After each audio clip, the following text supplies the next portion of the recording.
नमस्कार बच्चों। पिछले व्याख्यान में हमने बौद्ध धर्म के बारे में पढ़ा और आज हमारा जो टॉपिक है वो जैन धर्म पे आधारित है।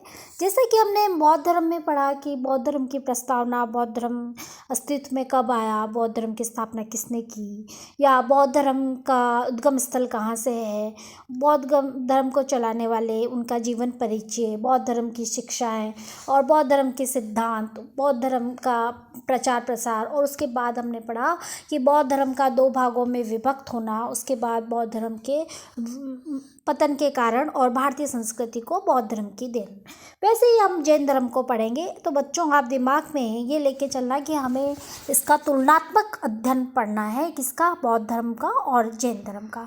आप जहाँ मैं आपको जैन धर्म पढ़ाऊँगी, आप दिमाग में ये रखेंगे कि हम इसमें बौद्ध धर्म में क्या समानता है और इसकी क्या असमानता है, ताकि दोनों टॉपिक एक साथ आपको तैयार हो जाए।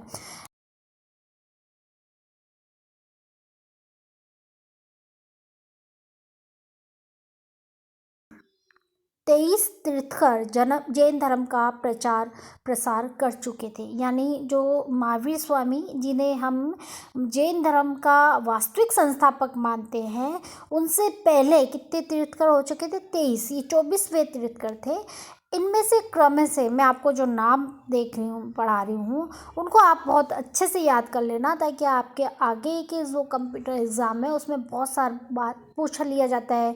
30वें या 23वें या कोई से भी उसका तीर्थकर का नाम पूछ लिया जाता है। तो पहले थे ऋषभदेव, दूसरे अजितनाथ, तीसरे संभवनाथ, अभिनंदन, फिर सुमितनाथ, फिर पद्म प्रभु, फिर सुप्रसवनाथ, फिर चंद्रप्रभा, फिर सुविधि, फिर शीतल, फिर श्रेयांश, फिर वासुपूज्य, फिर विमल, फिर अनंत, फिर धर्म, फिर शांति, फिर कुंथ, फिर फिर मलिल, फिर मुनि, फिर सुरत, फिर नेमिनाथ, फिर अरिष्टनेमि, फिर लास्ट है 23 वो पार्श्वनाथ। और 21 तीर्थकरों का इतिहास तो हमें अज्ञात है। इन 21 के जो शुरू के हैं उनके बारे में इतिहास में कुछ भी लिखित नहीं है, किंतु अरिष्टनेमि, पार्श्वनाथ एवं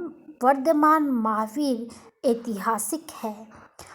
अरिष्टनेमि के पिता समुद्र विजय द्वारका के राजा एवं यदुवंशी थे।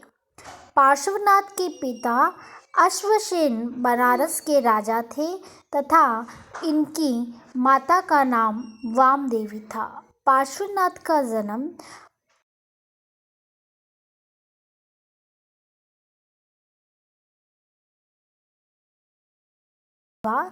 कुश स्थल के राजा नरवर्मन की पुत्री प्रभा देवी से हुआ।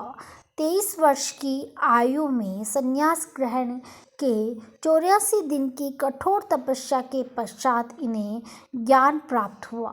ज्ञान प्राप्ति के पश्चात इन्होंने 70 वर्ष तक नगर नगर घूमते हुए अपने धर्म का प्रचार किया। इनके मुख्य 4 सिद्धांत थे: अहिंसा, सत्य, असत्य एवं अपरिग्रह। महावीर स्वामी ने बाद में ब्रह्मचर्य को जोड़कर जैन धर्म के 5 सिद्धांत स्थापित किए थे। बच्चों, मैंने ये जो 4 सिद्धांत आपको बताए, वो पिछले व्याख्यान में भी मैंने इनका डेफिनेशन से बताया था कि अहिंसा क्या है, सत्य क्या है, असत्य क्या है, वो अपरिग्रह क्या है। तो इनसे आप परिचित हैं। इसलिए कई विद्वान पार्श्वनाथ को ही जैन धर्म का वास्तविक संस्थापक मानते हैं। इन्होंने जाति विमुक्ति, किसी भी व्यक्ति एवं जैन एवं स्त्री के लिए मोक्ष के लिए बंधन स्थापित नहीं किया है।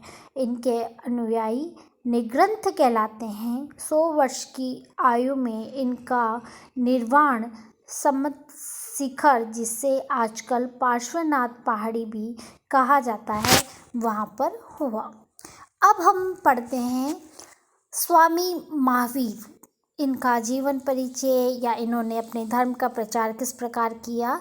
तो महावीर स्वामी, इनका जो काल है वो इस प्रकार से है: 540 ईसा पूर्व से 468 ईसा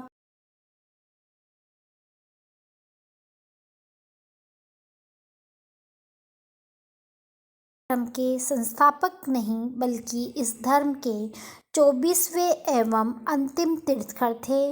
इन्होंने जैन धर्म में अपेक्षित सुधार करके इसका व्यापक प्रचार किया।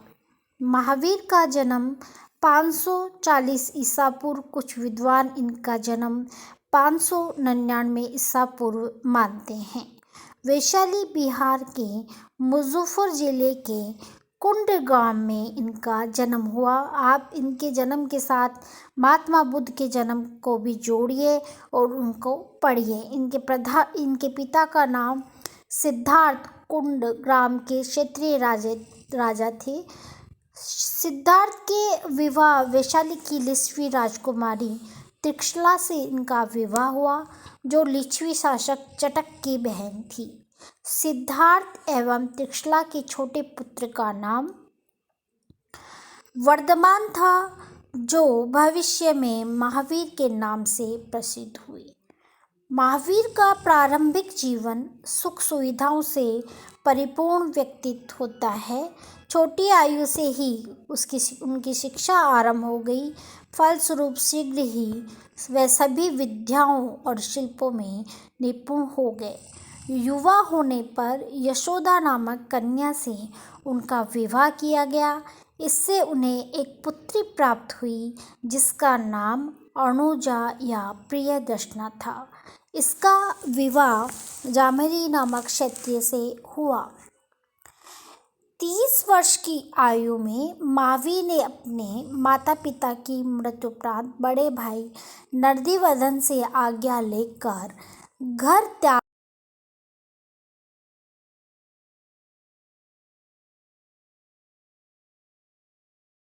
तपस्या का जीवन व्यतीत किया। प्रथम वर्ष में उनके कपड़े जर्जर होके फट गए। तत्पश्चात महावीर ने वस्त्रों को धारण नहीं किया। इस प्रकार 12 वर्ष की घोर तपस्या के पश्चात जंबिया ग्राम के समीप रजुमौलिक नदी के तट पर उन्हें कैवल्य ज्ञान अर्थात सर्वोच्च ज्ञान की प्राप्ति हुई। इसको बच्चों आप जरूर याद करेंगे। जैसा महात्मा बुद्ध में बोध वृक्ष सारनाथ का जो जिक्र है, उसी प्रकार यहाँ पर है। कितने वर्ष के? 12 वर्ष की तपस्या बाद। कहाँ? जंबिया ग्राम के समीप रजुमुल्क नदी के तट पर। ये तीनों चीज़ें आपको जंबिया गांव है, उसके समीप है रजुमुल्क मौलिक नदी के तट पर उन्हें कैवल्य ज्ञान अर्थात सर्वोच्च ज्ञान की प्राप्ति हुई। तब से अहर्त अर्थात पूज्य, जिन्हें इंद्रियों का विजेता, निग्रंथक यानी बंधन रहित और महावीर अर्थात प्रकामी वो कहलाए, जिनके आधार पर ही इनके अनुयायियों को जैन कहा गया। ये चीज़ें आप थोड़ा सा याद रखेंगे कि महावीर निग्रंथी यानी बंधन रहित और महावीर यानी प्रकर्मी उन्हें कहा गया और इनके अनुयायियों को क्या कहा गया? जैन कहा गया। ज्ञान प्राप्ति के बाद महावीर ने अपना प्रथम उपदेश राजगृह में विप्लाचल पहाड़ी पर वाराकर नदी के तट पर दिया। इनका प्रथम शिष्य जामाता जामिल बना वैशाली के राजा चटक, जो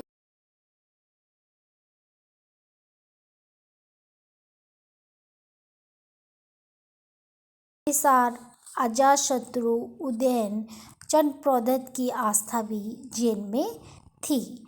तो यहाँ पर आपने देखा कि जो जैन धर्म है, उस जैन धर्म का जो है वास्तविक संस्थापक कौन था, कितने तीर्थंकर थे।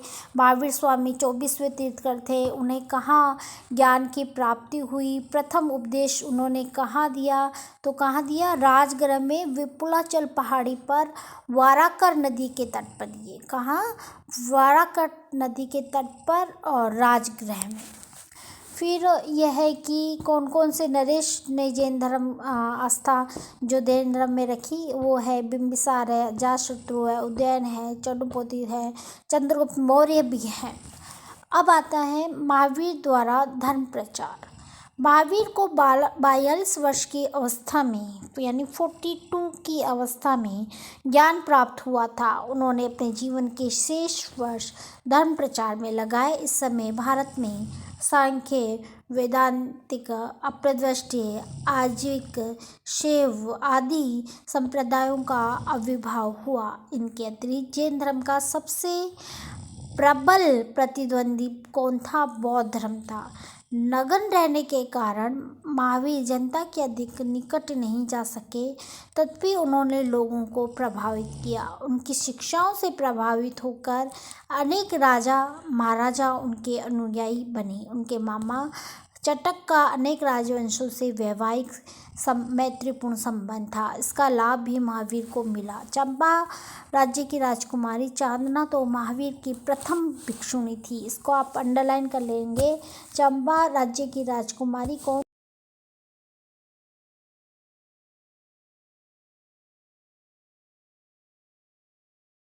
भिक्षुणी थी? प्रथम भिक्षुणी कौन थी? चंदना, जो चंपा राज्य की राजकुमारी थी। गणराज्यों में वजीज, संग, मल्ल, वैशाली आदि में हजारों लोग उनके प्रति आकर्षित थे। पावापुरी में जैन धर्म के प्रचार प्रसार हेतु उन्होंने जैन संघ की स्थापना की। वर्षा ऋतु के अलावा शेष समय में वे धर्म प्रचार करते थे। आरंभ वे अकेले घूमते थे, परंतु बाद में अनेक शिष्य उनके साथ रहने लगे। उनके शिष्यों में आनंद है, सुदेव है, महासज्ञ है, कुंडकोल्य है, कामदेव है आदि थे। उनके उपदेश काल की सबसे महत्वपूर्ण घटना डॉक्टर राधा कुमार मुखर्जी के अनुसार आजीविक धर्म के प्रवर्तक घोषाल के साथ संपर्क एवं जैन धर्म के लिए उसके परिणाम। दोनों की प्रथम भेंट नालंदा में हुई, जहां से 6 वर्षों तक दोनों ने जैन धर्म का प्रचार किया। यद्यपि बाद में दोनों में मतभेद होने के वे दोनों के एक दूसरे के आलोचक हुए। अंत में धर्म का प्रचार करते हुए 72 वर्ष की आयु में, कितनी? 72 वर्ष की आयु में 468 ईसा पूर्व में कुछ विद्वानों के अनुसार 527 ईसा पूर्व में आधुनिक पटना के निकट पावापुरी नामक स्थान पर महावीर स्वामी को निर्वाण प्राप्त हुआ। कहाँ पर हुआ? आधुनिक पटना के निकट पावापुरी नामक स्थान पर महावीर स्वामी को निर्वाण की प्राप्ति हुई। तो यहाँ पर आपने देखा कि जैन धर्म का प्रचार प्रसार कैसे हुआ, या जैन धर्म का समाज पर किस प्रकार से प्रभाव पड़ा, कहाँ पर उन्हें केवल ज्ञान की प्राप्ति हुई, कहाँ उन्हें प्रथम भिक्षुणी प्राप्त हुई, फिर कहाँ उन्हें निर्वाण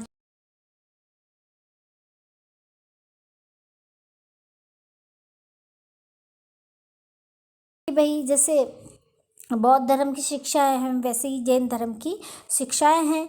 जैन शब्द संस्कृत के जिन शब्द से बना है, जिसका अर्थ है विजेता, जितेंद्रिय, जिन्होंने अपनी इंद्रियों पर विजय प्राप्त कर ली हो।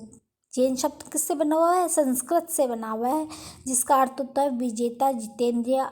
जैन महात्माओं को निग्रंथ बंधन रहित तथा जैन महात्माओं को तो क्या कहा गया है? निग्रंथ यानी बंधन रहित। और जैन संस्थापक जो थे जितने भी, जैसे कि 23 थे महावीर स्वामी से पहले, तो 24 तीर्थकर हो गए। तो इन तीर्थकरों को जो संस्थापक थे उनको क्या कहा गया? तीर्थकर। ये 2 शब्द तीर्थ और कर से मिला है। तीर्थ का अर्थ उन विविध नियमों और उपनियमों से है जो मनुष्य को भव सागर से पार उतार देता है। कार का अर्थ यहाँ पर है करने वाला, बनाने वाला। जैन धर्म की शिक्षाएं उनके श्रीमद् साहित्य में संरक्षित है।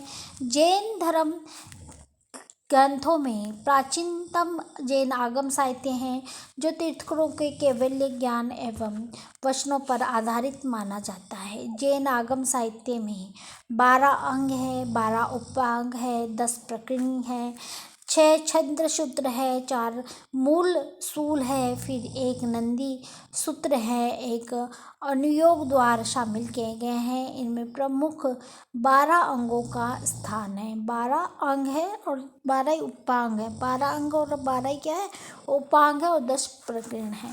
तो यहाँ पर हमने थोड़ा बहुत जैन धर्म की शिक्षाओं के बारे में पढ़ा। आगे हम इस